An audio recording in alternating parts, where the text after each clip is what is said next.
বাংলাদেশের নতুন প্রধানমন্ত্রীকে পা দিতে হবে ডুবন্ত জাহাজে। দেশের বৈদেশিক ঋণের পরিমাণ 3 বছরের বাজেট বরাদ্দের সমান। বাংলাদেশের রাজনৈতিক মানচিত্রে বদলের ইঙ্গিত স্পষ্ট। 2 দশক পর ক্ষমতার অলিন্দে শপথ নিতে চলেছে বাংলাদেশ জাতীয়তাবাদী দল।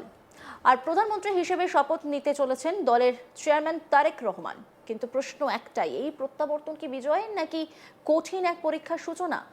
কারণ নতুন সরকারকে পা রাখতে হবে এমন এক অর্থনৈতিক বাস্তবতায় যেখানে দেশের বৈদেশিক ঋণের পরিমাণ প্রায় 3 বছরের বাজেট বরাদ্দের সমান। বাংলাদেশের ঘাড়ে এখন প্রায় 20 লক্ষ কোটি টাকার ঋণ। অর্থনীতির চাকা ঘুরছে কিন্তু তার ভিত নড়বড়ে। এই প্রেক্ষাপটে ক্ষমতায় ফেরা মানেই শুধু রাজনৈতিক প্রতিশোধ বা পুনর্বাসন নয়, বরং আর্থিক পুনর্গঠনের এক মহাযুদ্ধ। বাংলাদেশের অর্থনীতি দীর্ঘদিন ধরেই একমুখী। প্রধান ভরকেন্দ্র বস্ত্রশিল্প, তৈরি পোশাক রপ্তানি বৈদেশিক মুদ্রার সিংহভাগ এনে দেয়, কিন্তু অর্থনীতির মৌলিক নীতি বলছে একটি মাত্র খাতে অতিরিক্ত নির্ভরতা বিপজ্জনক। বিশ্ববিখ্যাত বিনিয়োগ গুরু ওয়ারেন বাফেট বহুবার সতর্ক করেছেন, আয়ের উৎস বহুমুখী না হলে ধাক্কা সামলানো যায় না।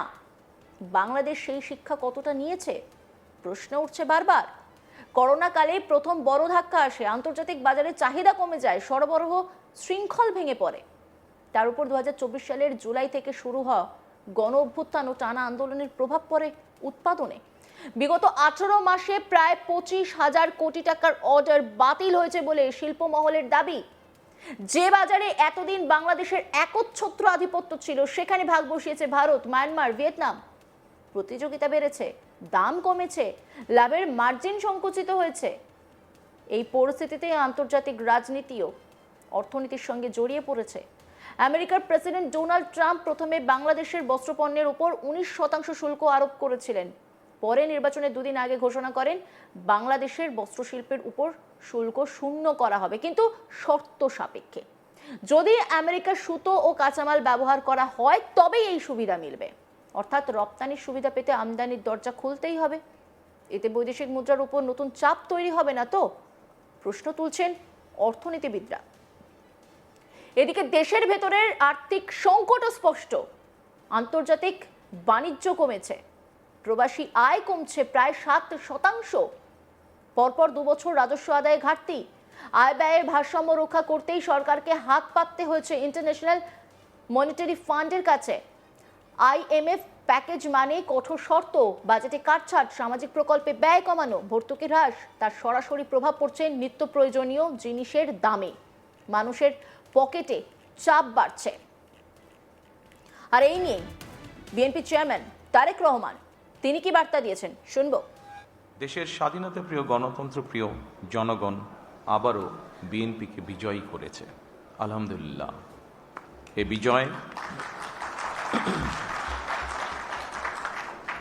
এ বিজয় বাংলাদেশের, এ বিজয় গণতন্ত্রের, এই বিজয় গণতন্ত্রকে আমি জনগণের।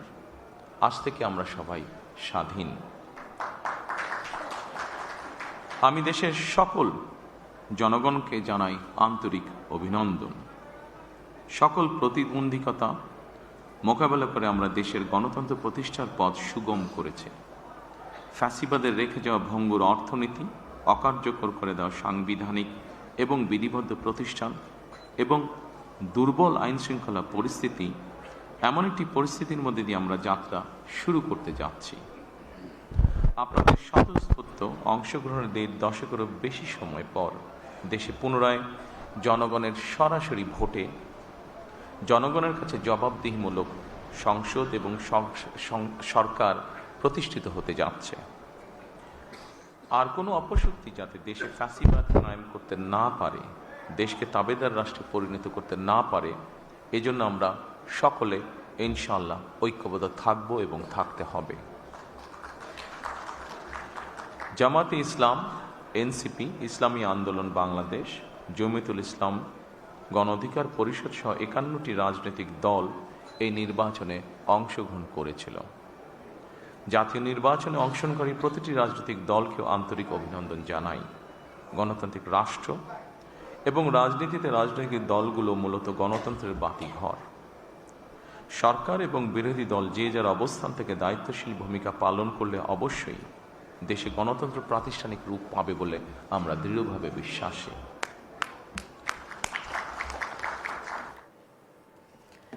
একই সঙ্গে তারেক বলেন, কোন রকম অন্যায় কিংবা বেআইনি কর্মকাণ্ড আমরা বরদাস্ত করব না। দলমত ধর্ম নির্বিশেষে কোনো অজুহাতেই দুর্বলের উপর সবলের আক্রমণ আমরা মেনে নেব না। কি বলছেন তিনি, শুনুন। দেশ পুনর্গঠনের এই যাত্রায় আপনি আমি আমাদের প্রত্যেককে দায়িত্বশীল ভূমিকা পালন করতে হবে অবশ্যই। আমরা গণতন্ত্র এবং মানুষের অধিকার প্রতিষ্ঠার এই বিজয়কে শান্তভাবে, শান্তির সাথে, দায়িত্বশীলতার মাধ্যমে উদযাপন করেছি। নির্বাচনোত্তর বাংলাদেশে যাতে কোথাও কোনো অপ্রীতিকর ঘটনা না ঘটে, এই জন্য শত উস্কানির মুখেও আমি সারা বাংলাদেশে বিএনপির সর্বস্তরের নেতাকর্মীদের শান্ত এবং সতর্ক থাকার আহ্বান জানাচ্ছি। কোনো অপশক্তি যাতে পরিস্থিতির সুযোগ নিয়ে কোনো অপ্রীতিকর ঘটনা ঘটানোর সুযোগ নিতে না পারে, এজন্য নির্বাচনোত্তর নিরঙ্কুশ বিজয়ের অর্জনের পরও আমি সারা দেশে বিএনপি এবং জোটভুক্ত দলের সর্বস্তরের নেতাকর্মীদের বিজয় মিছিল বের করতে নিষেধ করেছিলাম। আমরা আল্লাহর দরবারে শুকরিয়া আদায়ের মাধ্যমে বিজয় উৎসব পালন করেছি। আমার বক্তব্য স্পষ্ট, যে কোনো মূল্যে অবশ্যই শান্তি এবং শৃঙ্খলা বজায় রাখতে হবে।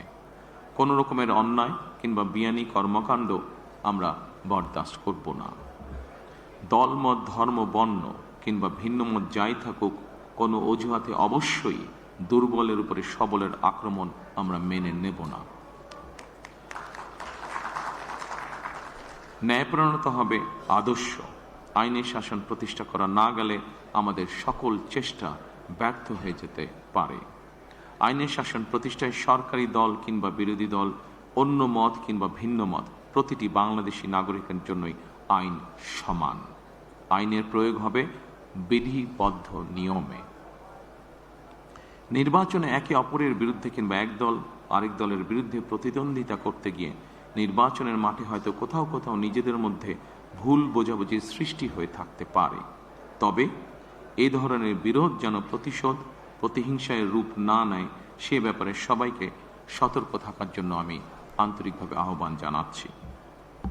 দেশে গণতান্ত্রিক জনগণের প্রতি আমার আহ্বান, আসুন যেভাবে আমরা গণতন্ত্র প্রতিষ্ঠার লড়াইয়ে ভূমিকা রেখেছিলাম, একইভাবে এবার দুর্নীতি এবং আইন শৃঙ্খল নিয়ন্ত্রণ এবং জনগণের প্রতি জবাবদিহিতার মাধ্যমে আমরা বাংলাদেশকে একটি নিরাপদ মানবিক বাংলাদেশ হিসেবে প্রতিষ্ঠার জন্য যে যার অবস্থান থেকে আমরা ভূমিকা রাখি।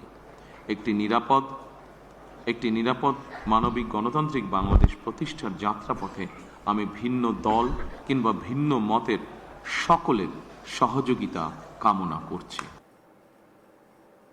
অন্যান্য খবরের আপডেটের জন্য অবশ্যই নজর রাখুন আজ তাক বাংলার ইউটিউব স্ট্রিমিংয়ে। লাইক, কমেন্ট, শেয়ার এবং সাবস্ক্রাইব করতে ভুলবেন না।